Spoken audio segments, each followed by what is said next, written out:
Good morning class. हमने current के बारे में, करंट इलेक्ट्रिसिटी के बारे में पढ़ना शुरू किया था और थोड़ा सा जर्नल हम पढ़ चुके थे जो हम 10th क्लास में भी पढ़ चुके हैं। तो हमने यहाँ पर करंट की डायरेक्शंस देखी थी। इलेक्ट्रॉनिक करंट और कन्वेंशनल करंट, दो करंट हमारे पास इसमें हम मानते हैं। तो इसमें जो है अपने पास वो कन्वेंशनल करंट की जो डायरेक्शन जो है वो हमेशा पॉजिटिव टू क्या रहती है, नेगेटिव रहती है। और इलेक्ट्रॉनिक करंट की जो डायरेक्शन है वो हमेशा कन्वेंशनल करंट से क्या रहती है, अपोजिट रहती है। तो इसमें जो अपने पास जिस तरीके से हम करंट को लेते हैं, ये करंट कैसे आया, क्यों आया, कितना रेजिस्टेंस होगा, वही जो सब चीज़ें आप इसमें पढ़ने वाले हैं जो आपने इलेक्ट्रिसिटी 10th क्लास में इलेक्ट्रिसिटी के चैप्टर में पढ़ी थी। कुछ कुछ वैसा ही है, बस थोड़ा सा इसमें और ज़्यादा आगे एक्सप्लेन किया हुआ है। तो हम बात कर रहे हैं किसकी, करंट की। तो करंट की जो हम बात कर रहे हैं, करंट हमारे पास हम ऑलवेज क्या है, आई से डिनोट करते हैं। तो rate of flow of charges is known as current. तो करंट जो है हमारे पास, इसमें ये जो चार्जेस हमारे पास फ्लो कर रहे हैं वो हमें क्या दे रहे हैं, with respect to time period, वो हमें क्या दे रहे हैं, करंट दे रहे हैं, राइट। करंट की जो डायरेक्शन है वो हमेशा एज अ क्वांटिटी हम इसको कैसे एज्यूम करते हैं, स्केलर क्वांटिटी एज्यूम करते हैं।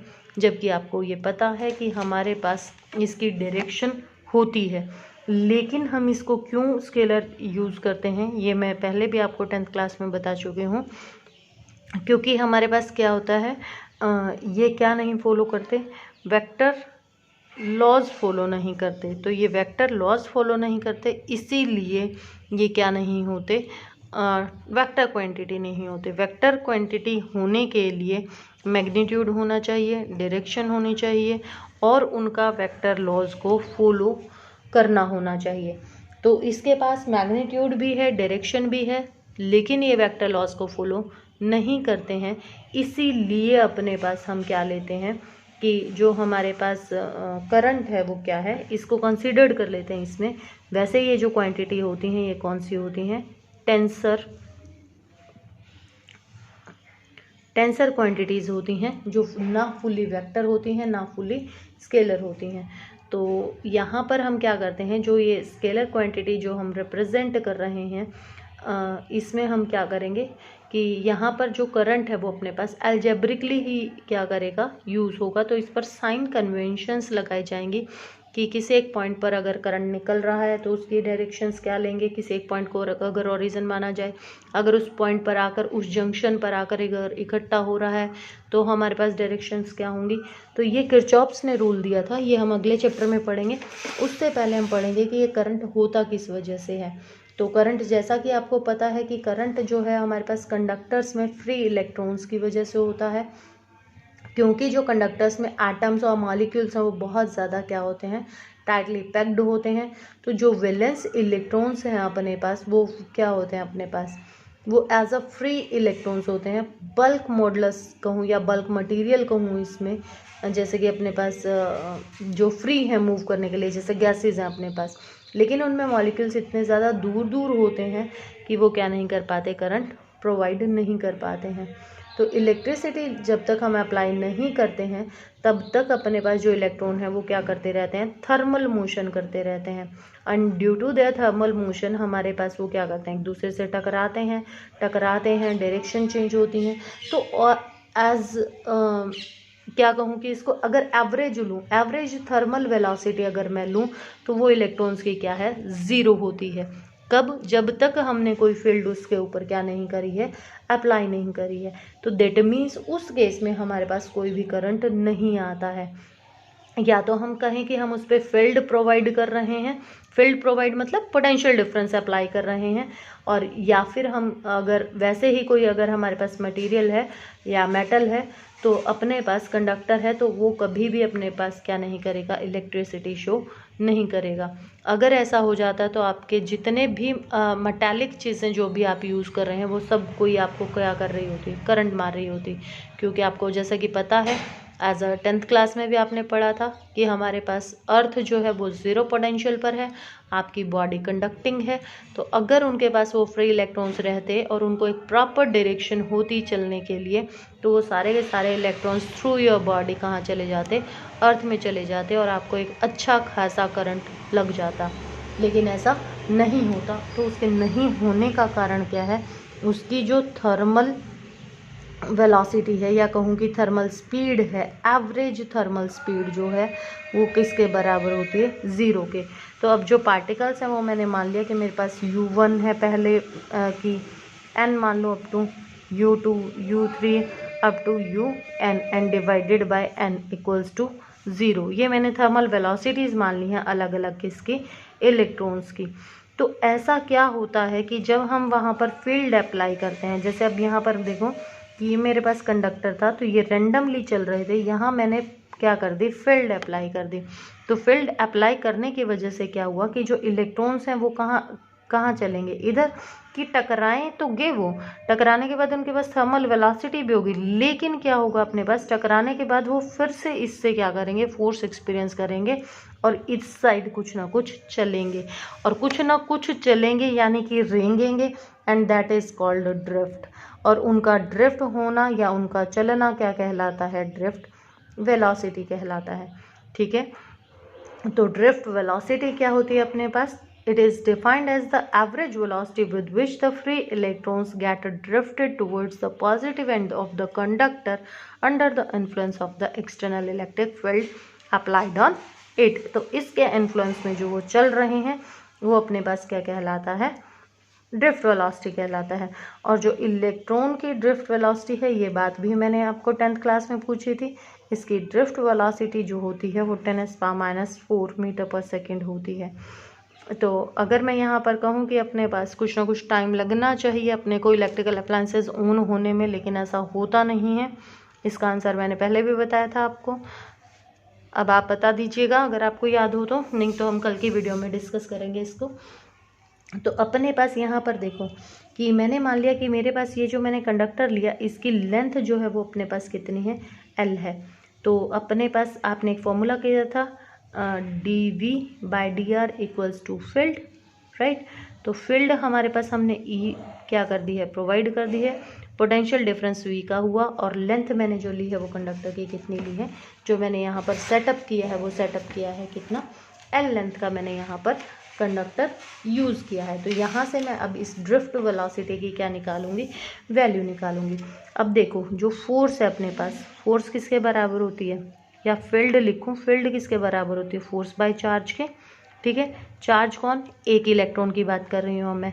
तो फोर्स जो होगी अपने पास वो किसके बराबर हो जाएगी, माइनस ऑफ ई के, e the basic unit of charge. अब फोर्स और किसके बराबर होती है, मास इनटू एक्सेलरेशन के। तो ये भी फोर्स है, ये भी फोर्स है, दोनों को क्या कर दूं, इक्वेट कर दूं। तो minus E equals to m a, और ए इक्वल्स टू किसके बराबर आ गया, E/m। तो ये क्या आ गया अपने पास, एक्सेलरेशन आ गया। ठीक है, और इससे अब मैं क्या निकालूंगी, ड्रिफ्ट वेलोसिटी की वैल्यूज़ निकालूंगी। अब मैंने जो कहा कि ड्रिफ्ट वेलोसिटी जो है मेरे पास, ड्रिफ्ट वेलोसिटी को मैं कहूँ कि मेरे पास Vd जो है वो क्या है, velocity of first particle after drifting, टकरा टकरू के जो भी बचे after drifting, V1 velocity, second की V2 plus V3 up to कहाँ तक है, Vd तक, और डिवाइडेड बाय क्या है, क्या लेना है हमने इसका, एवरेज। तो एवरेज वेलोसिटी जो होती है अपने पास that is called drift velocity. Now apply the equation 1 of motion, V is equal to U plus AT।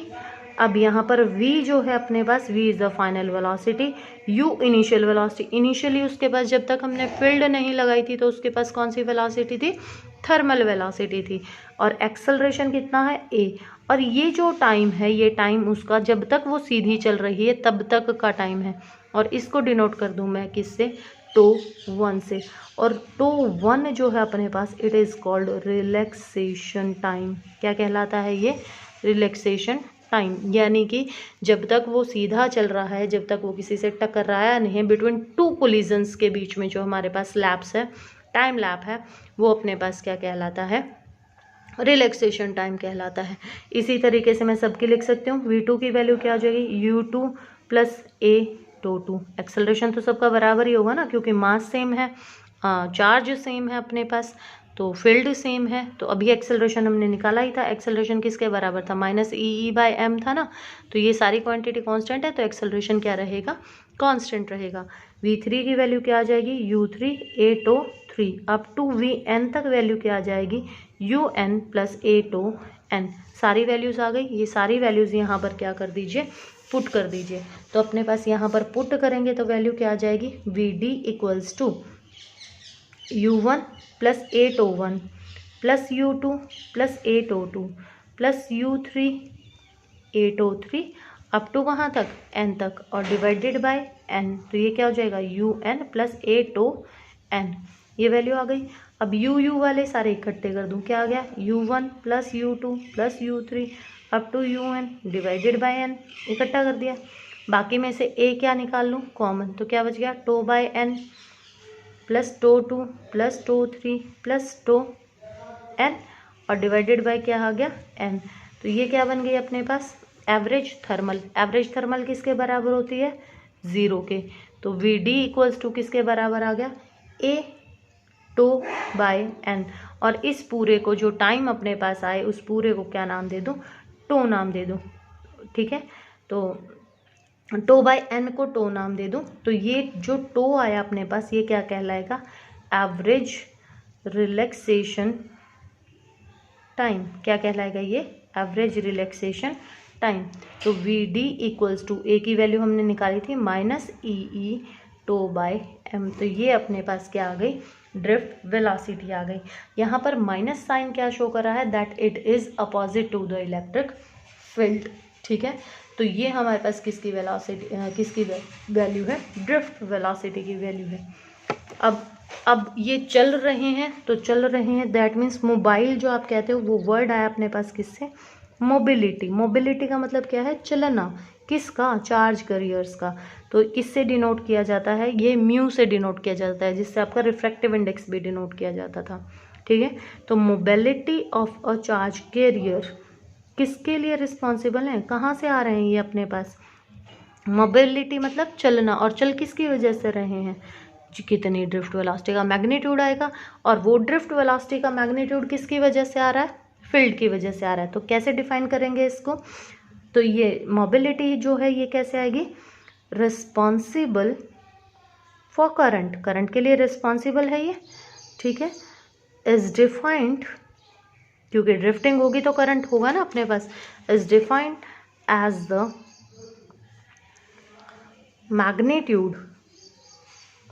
magnitude of drift velocity of charges। Drift velocity किसके, चार्जेस के, कब चलें, per unit field, electric field, ठीक है। तो यानी कि यहाँ से म्यू इज इक्वल टू किसके बराबर हो गया, vd बाई ई के बराबर, ठीक। कि ड्रिफ्ट कितना ड्रिफ्ट कर रहा है with respect to electric field. अभी ड्रिफ्ट वेलोसिटी की वैल्यू हमने निकाली, तो म्यू इक्वल्स टू ई था, ई को क्यू भी लिख सकते हैं भाई, कोई सा भी चार्ज हो सकता है, ई टो बाय एम, एम कहाँ है नीचे और ई कहाँ है यहाँ, तो ई से ई कैंसिल, तो म्यू इक्वल्स टू क्या हो गया, क्यू टो बाय एम। अब यहाँ पर देखो अपने पास, मैंने क्या कहा था आपको, अपने पास दो चीज़ें होती हैं, पॉजिटिव भी और नेगेटिव भी, दो तरीके के चार्जेस होते हैं अपने पास। तो अपने पास इसको क्या कह सकते हैं, ड्रिफ्टिंग ऑफ इलेक्ट्रॉन। अगर मैं कहूँ कि मोबिलिटी ऑफ इलेक्ट्रॉन क्या होगा, तो चार्ज तो कितना हो गया e, relaxation time of electrons, electrons के टकराने का, और mass of electrons. Similarly for the holes, जो पॉजिटिव चार्ज कैरियर्स होते हैं अपने पास जो चलते हैं वो क्या कहलाते हैं, होल्स। तो ये क्या हो जाएगा अपने पास, इस पर भी चार्ज यही होता है, relaxation time of holes divided by mass of hole, ठीक है। तो अपने पास यहाँ पर क्या होगा कि जो रिलैक्सेशन टाइम है होल्स और इलेक्ट्रॉन्स का, और इसी तरीके से मास और होल्स का, तो मोबिलिटी जो है for is positive for both, दोनों के लिए ही पॉजिटिव होगी, दोनों करियर्स के लिए ही अपने पास क्या होगी, पॉजिटिव होगी। ऑल दो इनकी जो ड्रिफ्टिंग है वो हमेशा क्या होगी, अपोजिट डायरेक्शन में होगी, यानी कि जिस साइड नेगेटिव चार्ज करियर्स चल रहे होंगे उससे अपोजिट हमेशा क्या चलेंगे, पॉजिटिव चार्ज करियर्स चल रहे होंगे। तो ये हमारे पास क्या है, टोटल वैल्यू है। तो यानी कि यहाँ से VD की वैल्यू एक और आ गई है अपने पास, क्या, मोबिलिटी इनटू फील्ड। तो एक ड्रिफ्ट वेलोसिटी का फॉर्मूला ये होता है। ठीक है, अब इससे नेक्स्ट जो है अपने पास वो रिलेशन निकालेंगे हम किस में, करंट और ड्रिफ्ट वेलोसिटी में, वो हम कल करेंगे।